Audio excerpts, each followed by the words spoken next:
Opa, tudo bem? Eu sou o Luiz Camargo e seja muito bem-vindo. Pessoal, hoje vamos descobrir a estratégia obscura por trás da criação desse novo Superman, que será bissexual e se relacionará com seu melhor amigo.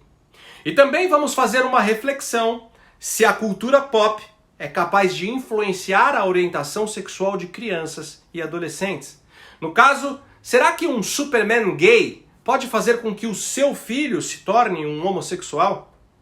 Bom, mas antes já deixa o seu like no vídeo para ele ganhar relevância. Confere se você continua inscrito no canal, aciona o sininho das notificações e se for novo por aqui me dê essa moral e se inscreva no canal. Então vamos lá. Como a gente sabe, na semana passada ficou em voga nas redes sociais essa imagem do Superman dando um beijo na boca de outro homem. Na segunda-feira, a DC Comics anunciou que na próxima edição da clássica história em quadrinhos será revelado que o novo Superman, Jon Kent, filho de Clark Kent com a Lois Lane, se assumirá bissexual. Na revista, Jon Kent terá um relacionamento romântico com o jornalista Jay Nakamura. De acordo com a DC, os dois começaram a ser amigos quando Jon tentava manter uma identidade secreta como estudante. Agora, na edição de número 5, os dois se beijarão.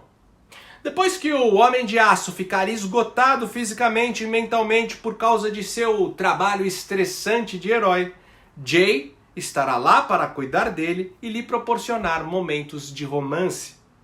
Abre aspas para Tom Taylor, escritor da história. Quando me ofereceram esse trabalho, eu pensei, bem, se vamos ter um novo Superman para o universo DC, parece uma oportunidade perdida ter outro Salvador branco e heterossexual. Fecha aspas. Bom, confesso que essas coisas não me deixam mais surpreso. Estamos em plena revolução cultural, onde o mundo precisa ser remodelado conforme os ditames da agenda progressista. E a desconstrução do Superman é fundamental para esse objetivo, justamente porque de todos os heróis, o Homem de Aço é quem mais carrega referências dos nossos valores judaicos cristãos. O herói foi criado em 1938 por Jerry Siegel e Joe Shuster, ambos judeus. E assim eles inseriram referências bíblicas na história de origem do super-herói. Uma dessas referências está no motivo de seu envio à Terra. Os pais biológicos do personagem, batizado como Kal-El, o colocaram em uma nave para livrá-lo da morte enquanto Krypton estava em colapso. Uma referência ao gesto desesperado da mãe de Moisés, que ordenou que ele fosse colocado em um cesto no rio para ser encontrado pela filha do faraó e escapar da execução dos bebês hebreus do sexo masculino no Egito. Depois, ao longo do tempo, algumas mudanças foram feitas sobre a origem do Superman, ficando nítida uma comparação com Jesus Cristo. Na Bíblia, em João 13,16, diz que Deus enviou seu Filho unigênito para que o mundo fosse salvo por ele. De forma semelhante, Jor-El, pai do Superman, enviou seu filho à Terra primeiro para sobreviver à destruição de Krypton e, posteriormente, para ser o salvador do nosso planeta. O interessante é que o sobrenome El de Jor-El, Kal-El, é uma palavra hebraica para Deus. E assim como Jesus, o Superman, foi criado por uma família humilde, os pais adotivos do Superman se chamam Marta e Jonathan. Já os pais terrenos de Jesus se chamavam Maria e José. Ambos os casais com as iniciais M e J em seus nomes. O grande inimigo do Superman é Zod, um general que tinha como objetivo governar Krypton custe o que custar. Mas seu plano foi frustrado e ele foi expulso do planeta natal. Nas escrituras sagradas aprendemos que Lúcifer tinha uma grande posição no céu, mas seu coração se corrompeu e ele tentou ser maior que Deus e por isso foi expulso. No filme O Homem de Aço, do diretor Zack Snyder, quando Clark Kent encontra seu pai biológico Jor-El, ele é guiado para tomar uma decisão: cumprir o seu papel de herói na Terra, segundo os ensinamentos de seu pai, ou ser um homem comum e possuir uma vida mais confortável. Nos evangelhos, Jesus deixa claro que ele não veio para fazer a vontade dele, mas sim a de Deus, como citado em João 6,38, abre aspas. porque eu desci do céu não para fazer a minha própria vontade, e sim a vontade daquele que me enviou. Fecha aspas. No filme Superman, de 1978, o herói se revela ao mundo aos 33 anos. De acordo com a Bíblia, Jesus morreu na cruz, se revelando assim o Salvador do mundo aos 33 anos. Enfim, são inúmeras as referências. Inclusive no lançamento do Homem de Aço em 2013, Zack Snyder falou em uma coletiva de imprensa que desde a criação do Superman foi construída uma clara relação com a história de Jesus Cristo e que no seu filme ele fez questão de preservar isso. Temos que entender que o projeto revolucionário estabelecido pelos pensadores da Escola de Frankfurt tem como premissa justamente desconstruir os pilares culturais da nossa civilização ocidental, que são a moral judaico-cristã, a filosofia grega e o direito romano. Dessa forma, é um tanto quanto óbvio que um personagem que carrega tantas referências dos valores judaicos cristãos como o Superman não sobreviveria muito tempo incólume ao martelo do progressismo. Coincidentemente, também na semana passada, o Twitter oficial da boneca Barbie postou a imagem de um Ken, um tanto quanto estranho. E o que é isso senão a desconstrução do boneco que antes representava a figura do homem tradicional ocidental? Isso sem falar na fada madrinha da nova Cinderela, onde o personagem é um homem gay. Bom, o fato é que a homossexualidade ou a homoafetividade sempre existiu e faz parte do nosso mundo. E eu particularmente não vejo o menor problema que novelas, filmes, programas de TV, campanhas publicitárias e revistas exponham essa realidade como um reflexo próprio da vida como ela é. O problema só existe quando o contexto LGBT de simples dramatização da realidade que nos cerca passa a ser uma imposição cultural. E o que é pior, envolvendo crianças. Quando um homem vestido de mulher é convidado para rebolar em um programa chamado Criança Esperança, quando um herói consagrado dos quadrinhos vira bissexual, quando uma fada dos contos infantis se converte em um homem afeminado, quando o namorado da boneca mais famosa do mundo vira uma sereia, quando a temática LGBT vira matéria de educação em escolas de ensino primário e passa a fazer parte até da programação infanto-juvenil da TV, fica óbvio que existe uma pretensão por trás, que existe um compromisso com uma agenda ideológica que visa desconstruir o conceito da família tradicional, através da normatização de determinados comportamentos. Eu vivi minha adolescência nos anos 90 e era raro ver um garoto ou uma garota com trejeitos gays na escola. Até tinha, mas era um ou outro. Lembra daquele episódio em 2018 dos pais que filmaram seu filho de 14 anos beijando o namoradinho em uma festa de aniversário e acharam isso o máximo?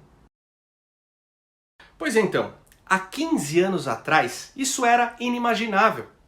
Hoje a coisa mudou completamente. Muita gente defende que no passado o fenômeno existia na mesma proporção que atualmente, só que a maioria dos adolescentes apenas não se assumiam em decorrência de uma desaprovação mais contundente por parte da família e da sociedade. E hoje isso está mudando justamente por conta da temática LGBT estar mais presente nas interfaces culturais. Então fica aí o questionamento. Hoje presenciamos um maior número de jovens homossexuais, simplesmente porque a cultura atual contribui para que eles se assumam publicamente, enquanto no passado ficavam escondidos em seus armários?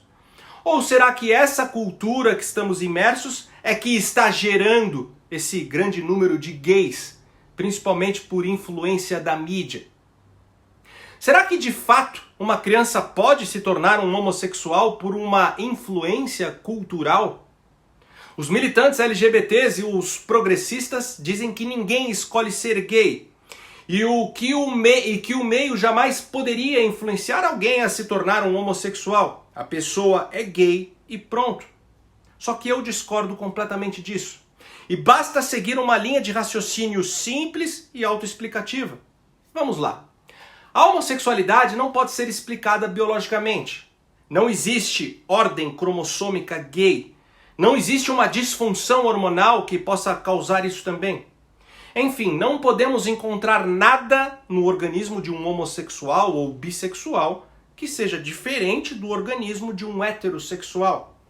Então só podemos concluir que estamos diante de um fenômeno comportamental. E segundo o dicionário, comportamento nada mais é que o procedimento ou reação de alguém em face a determinados estímulos. E esses estímulos podem ser internos, externos ou a mistura de ambos. Ou seja, um comportamento é uma resposta que damos a sentimentos e impulsos psicoemocionais. E é também uma resposta que damos a uma influência do meio externo em que vivemos. E é também as duas coisas juntas e misturadas. E o nosso comportamento sexual não é diferente dessa lógica. Respondemos sexualmente por nossas demandas emocionais internas. E essas demandas também podem sofrer a influência do nosso convívio social. Sim, o meio pode influenciar uma pessoa a se tornar homossexual. Assim como milhares de crianças na década de 60 que não gostavam de espinafre passaram a gostar depois que começaram a assistir o desenho do Popeye. As novelas podem influenciar um adolescente a se tornar homossexual, assim como cria modas, tendências e até novos gostos musicais. Quantas pessoas passaram a se interessar por xadrez depois que assistiram o Gambito da Rainha? Mas é claro também que isso não é uma norma.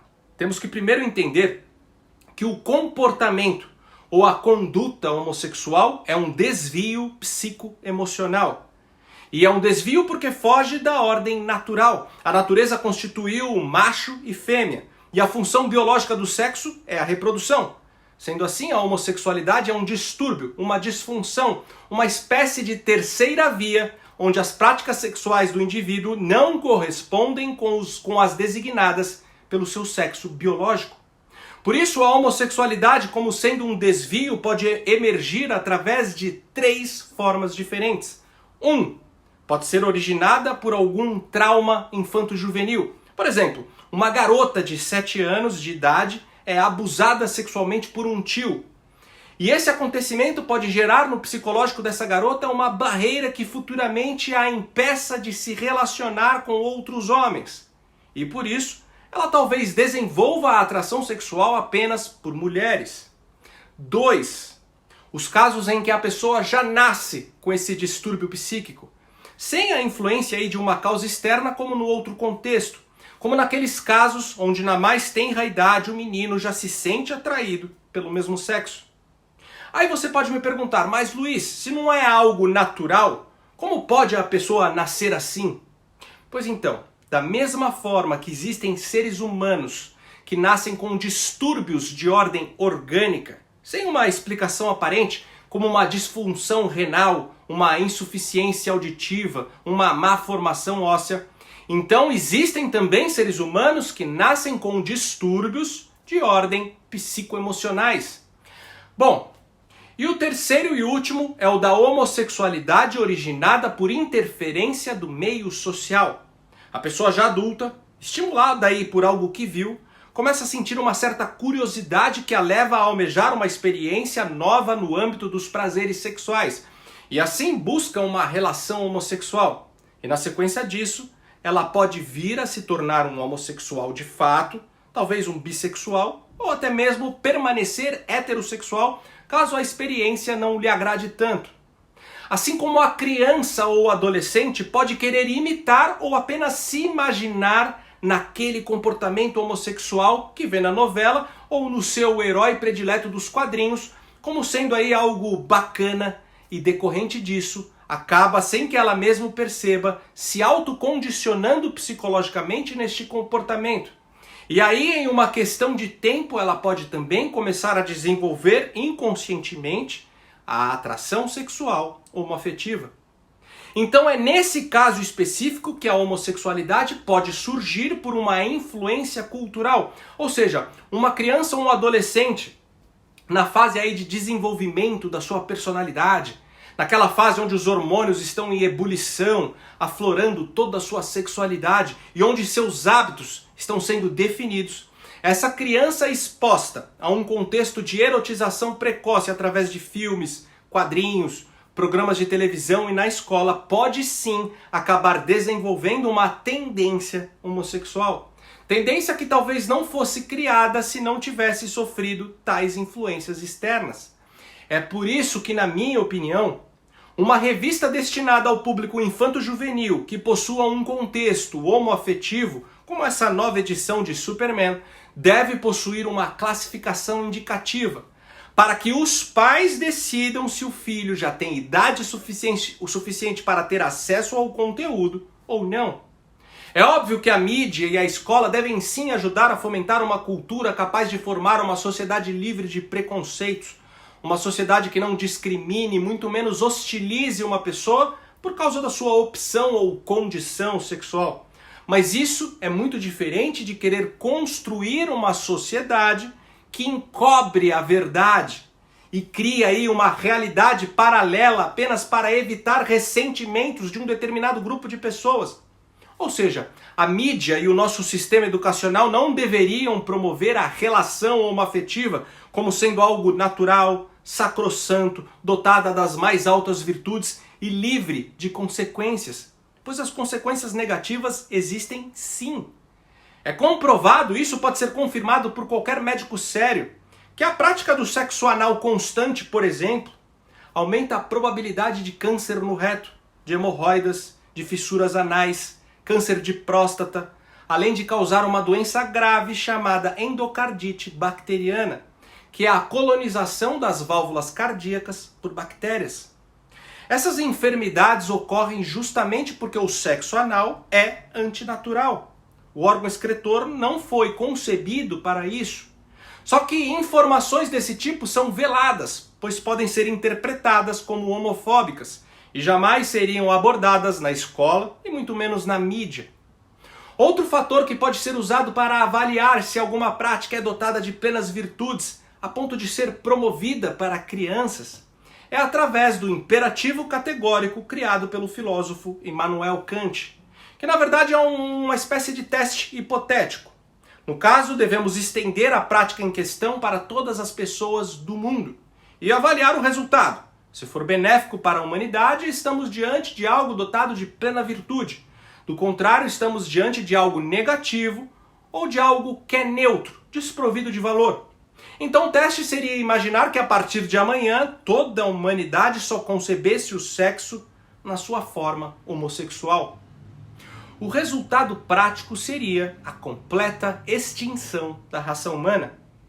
Porém, o imperativo categórico de Kant não legitima o ódio, a discriminação ou a segregação contra qualquer pessoa, pois atribuir critérios de valor nas práticas humanas é completamente diferente de atribuir critérios de valor nos seres humanos. Se você hostiliza homossexuais por aí apenas pelo fato de serem homossexuais, se você considera o homossexual inferior a você apenas por ser homossexual, ou se você se julga Deus para condenar um homossexual a ir para o inferno apenas por ser homossexual, fechando os olhos para os seus próprios pecados, que são tão condenáveis quanto, você é só um completo imbecil. Pessoal, antes de encerrar o vídeo, eu quero indicar o melhor livro que já li sobre revolução cultural. Estou falando do extraordinário Escola de Frankfurt, do jornalista americano Michael Walsh. Após a Segunda Guerra, a civilização ocidental se entregou a um mundo de promessas de paz, justiça social, igualdade e libertação sexual. Um paraíso na Terra, uma redenção proporcionada não por Deus, mas pelo próprio homem. Nessa obra primorosa, Michael Walsh te mostra não só como, mas por que devemos lutar contra esse paraíso ilusório arquitetado pelos pensadores da Escola de Frankfurt. E até essa quinta-feira, dia 21, esse livraço estará com um super desconto na minha biblioteca. De R$ 65 você vai pagar apenas R$ 32. Só R$ 32. Então, terminando o vídeo, já acessa bibliotecadoluiz.com.br. E por hoje é isso aí. Compartilhe ao máximo esse vídeo, deixa aqui nos comentários a sua opinião, ou deixa só um alô mesmo, pois isso ajuda demais na nossa relevância. E diante de toda essa perseguição que os canais conservadores estão sofrendo, Se você acha o meu trabalho importante e puder ajudar a manter esse canal em plena atividade, contribuindo com qualquer valor, nem que seja com R$1, o link do nosso Apoia-se está aqui na descrição do vídeo. Me segue também nas redes sociais, Twitter, Instagram, Facebook e no Telegram, @LuizCamargoVlog. Então até o próximo vídeo, valeu!